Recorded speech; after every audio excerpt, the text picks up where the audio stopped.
Hello there, fellow meatbag. Have you had enough protein today? Feeling meaty? Good. On to the video. So, this is my first time using Clip Studio Paint to animate. In the past I've used OpenToons. It's okay, but I prefer Clip Studio Paint since I've finally gotten my hands onto it. I got it on sale probably about 2 weeks ago or something like that for 30% off. First impressions. For Clip Studio Paint, I like the UI, aka user interface. It's pretty easy to navigate and whatnot. The tools are pretty similar to other art programs I've used, particularly that of Photoshop and Affinity Photo. For my first Clip Studio Paint animation, the one that you've been seeing the time lapse of in the background so far, I did have to do it a little bit of tweaking regarding the pen weight and pen lag because there are options I've never messed with before. I tend to prefer to have little to no stabilization because it makes the cursor lag a little bit in Clip Studio Paint, which I'm wondering if that might be a Windows problem with the Windows ink pen, because I've used programs with Linux and I never had that lag problem, but that's a different topic. A little bit of a side tangent here, but Affinity Photo was a little bit harder to get the hang of due to the change in icon display versus Photoshop, but most of the tools there work pretty similar to that of Photoshop tools. I dropped Adobe due to the expense after graduating university.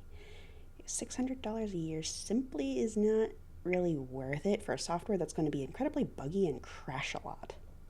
At the very least, that was my experience with Adobe. I think my favorite feature about Clip Studio Paint has to be the ability to clip folders and layers. I am aware that other programs have also had the ability, or also has the ability to clip layers and folders, but CSP has been my favorite in that regard so far. For reference, I've used Photoshop, Rebelle, Affinity Photo, GIMP, and Krita before. I used Photoshop while earning my bachelor's degree. I used GIMP when I was a kid. I tried Krita a few times but never really got into it. And I used Rebelle for the past 4 years now more like past 2 to 3 years for digital illustrations and colorful artworks.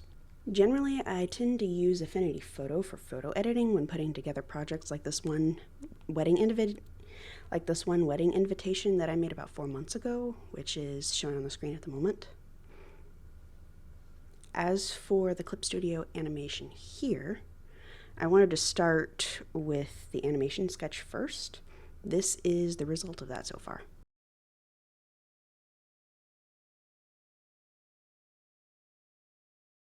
Clip Studio Paint versus OpenToons. For animation, I definitely prefer Clip Studio Paint over OpenToons. For one, it has more of the illustration-based features that I'm used to in programs, and it's definitely a make it or break it deal for me. I haven't tested out the vector animation with Clip Studio Paint yet, but I do know one of my biggest frustrations regarding OpenToons was I had a lot of difficulty trying to get the vectors to connect and allow me to color and shade the shape inside them. A good example of that is this project right here. I had originally attempted to make this one animation for Webtoons contest that I saw earlier this year, but only halfway finished it due to a lack of time before the due date, which was May 16th. I had about 2 weeks before the submission date, and frustration with OpenToons. The result, a half-finished project that has been sitting in my work in progress folder for over 3 months. I'll probably use this as a template for a different animation not associated with my Webtoon stuff, or with any Webtoon stuff at some point, at least the general basis of the animation. That said, I still do like OpenToons. I haven't gotten too far into the features of OpenToons or CSP, but I do think that if it offers features that CSP doesn't, I might use a mixture of the two programs for animations in the future. Because I've heard and watched a few videos about OpenToons being good for compositing, which I'm not exactly sure what that is. I am still learning. But for animations I've made previously, I used Adobe Animate. I'm not a huge fan of Adobe Animate, but it was a good introductory to animation nonetheless. And again, I absolutely love the ability to clip folders to layers in CSP, like right here. This is awesome. It makes shading the forms of the animated color blobs a whole lot easier than in OpenTones. This here is the result of the ability to use those color blobs and folder clipping for the shading on the clouds. The Lone Tree. For the animation, I wanted to do multiple trees, but I also wanted to keep the animation pretty simple and not a lot of work in it. So I decided just to do a single tree. Poor tree, all alone, but at least it has the clouds and mountains for company. The tree was a pretty quick draw after I got the shape I wanted down for it pat, but it's just a bunch of relatively simple blobs to make a shape. Not much there. Line work. The line work took a little bit of time, and I needed to do a lot of finagling with the shape of the chin to keep it consistent in the head turn. One thing that I'm not a giant fan of is the facial proportions. The eyes and the nose could have been pushed a lot lower. It's not necessarily a big deal, but it's also not for a professional project or anything.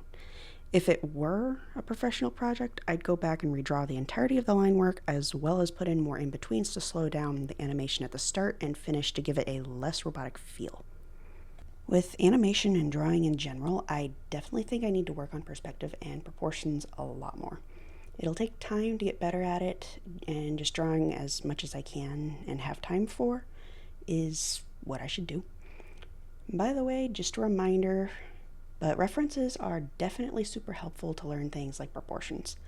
For those out there, you know who you are. References are not cheating. If you want to know what cheating is, it's the use of AI in areas it shouldn't be part of. I'll get into my beef about AI another time in another video. For now, just enjoy the rest of the line work.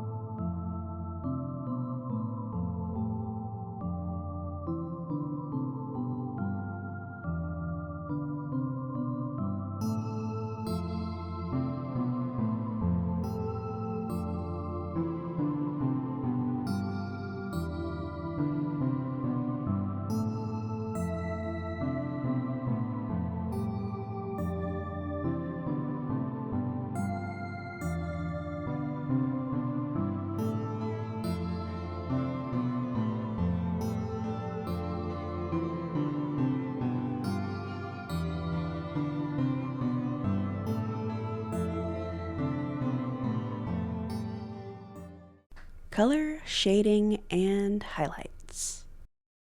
For the coloring, it was pretty much just a lot of picking and choosing colors. I had made the colors a little too saturated here, and the only thought I had was ketchup and mustard, so I changed the colors a wee bit. For the shading, I used the same technique that I use in the clouds. For the highlights, I just made another folder over the other ones and drew within the lines. Nothing fancy. Here's the final animation. Enjoy.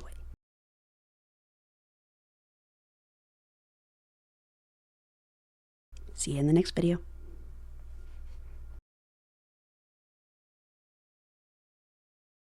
Hey, by the way, look at my cat. Her name is Callie. Look at her. Look. Look. Look. She's so cute.